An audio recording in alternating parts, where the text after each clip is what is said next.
Welcome back to the American English Podcast. If this is your first time here, I'm so glad you found us. On this channel, we dive into the English language through real American culture. In this special series called American Culture, we explore local traditions, habits, and customs that make learning English both fun and deeply immersive. Instead of memorizing boring word lists, you get to step into the world where the language naturally lives. So, let's set the scene. Imagine a world where pie eating contests are considered serious sport and where every little town has its own parade. Welcome to small town America. These festivals aren't just random community parties, they're the hidden heartbeat of American life. Now let me ask you, when you think of American culture, what pops into your mind? Maybe it's the skyscrapers of New York or the glitter of Hollywood. But today, we're diving much deeper. We're going to explore the living museums of American identity, festivals that are quirky, colorful, and sometimes downright bizarre. These events may look simple, but they are steeped in history, pride, and community spirit. From Civil War reenactments to pumpkin fairs and even frog jumping contests, these local celebrations tell us more about America than the big city ever could. And along the way, we'll learn authentic English words and phrases that bring these experiences to life. Now, picture yourself walking through a small town festival. You hear the buzz of conversation, the laughter of children, and the sound of a marching band echoing down Main Street. These events are like a kaleidoscope of local traditions, each reflecting the heritage and humor of its people. Take, for example, a historical reenactment. In some towns, locals dress up in Civil War uniforms or pioneer clothing, recreating scenes that happened more than 100 years ago. It's not just theater, it's a way of keeping history alive, passing it down to the next generation while giving visitors a chance to time travel. Or maybe you stumble upon an agricultural fair. Imagine rows of pumpkins lined up for competition, blue ribbons hanging proudly from giant gourds, and the smell of roasted corn filling the air. These fairs highlight the agricultural backbone of small towns, celebrating farmers and their hard work. And then there are the quirky festivals. Ever heard of a frog jumping contest? Or the woolly worm festival, where fuzzy caterpillars race to predict the weather? These events may sound silly, but they're full of charm and laughter. They show off each town's creativity and sense of humor, proving that celebration doesn't always have to be serious to be meaningful. The beauty of these festivals isn't just what you see, it's what you hear, taste, and feel. From funnel cakes dusted in sugar to local slang shouted across carnival games, festivals are a true feast for the senses.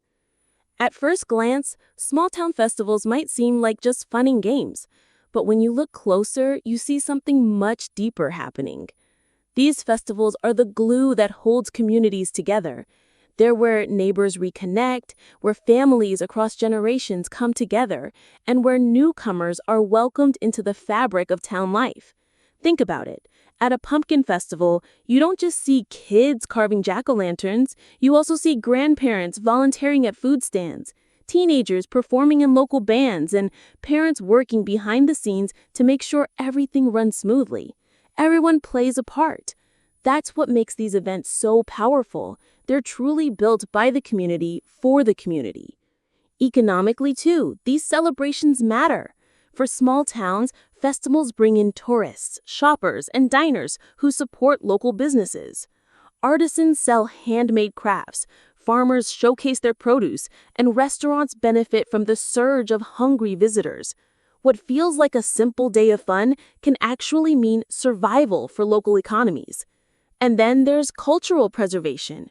Festivals are living time capsules.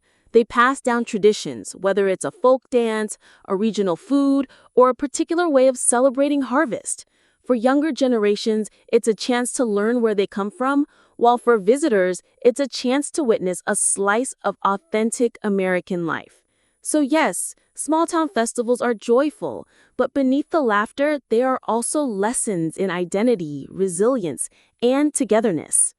Here's where it gets exciting for you as a language learner. Small-town festivals aren't just cultural gems, they're living classrooms. Every shout, every sign, every announcement over the loudspeaker is a chance to learn real American English in its natural environment. Imagine standing near a carnival booth and hearing someone say, "Step right up, test your luck at the ring toss." Right away, you're picking up authentic phrases you won't find in a grammar book. Or at an agricultural fair, you might hear, "That pie won first place," or "She got the blue ribbon." Words like county fair, carnival games, and parade float become part of your vocabulary simply by being there. And it's not just about words, it's about accents, rhythm, and colloquialisms. At a Southern festival, you may hear a warm, "Howdy, y'all," while in the Midwest, someone might casually say, "Grab a bratwurst from the food stand." These are golden opportunities to train your ear for regional speech. Festivals also give you a chance to practice. You can greet locals with the simple, "Hi, how's it going?" or ask, "What's your favorite part of the festival?" The more you engage, the more confident you'll feel. Even observing the flow of conversations helps you understand cultural nuances, like when to say thank you or how to give a casual compliment. By immersing yourself in these celebrations, you're not just having fun, you're training your brain to think, hear, and respond in real English. So, what's the big takeaway? Small-town festivals aren't just about fried food, quirky contests, or parades down Main Street. They're an authentic window into American life, a chance to experience culture the way locals live it. And for you as an English learner, they're a passport to immersive language learning that's both fun and unforgettable. Here's my challenge for you. If you ever get the chance, attend a festival, whether it's in the US or in your own country. Walk through the booths, taste the food, listen to the conversations, and see how language comes alive in a setting full of energy and tradition. It's one of the best ways to feel the heartbeat of a community. And I'd love to hear from you. Have you ever experienced a small-town festival, either in America or somewhere else? What stood out to you? The music, the food, the quirky traditions? Share your story in the comments below. I read every one, and your experiences might inspire a future episode. If you enjoyed today's journey into American culture, don't forget to hit that subscribe button, give this video a thumbs up, and share it with a friend who loves learning English. Your support helps this community grow and keeps these cultural adventures coming. Thanks for watching the American English Podcast. Until next time, keep learning, keep exploring, and keep living in English.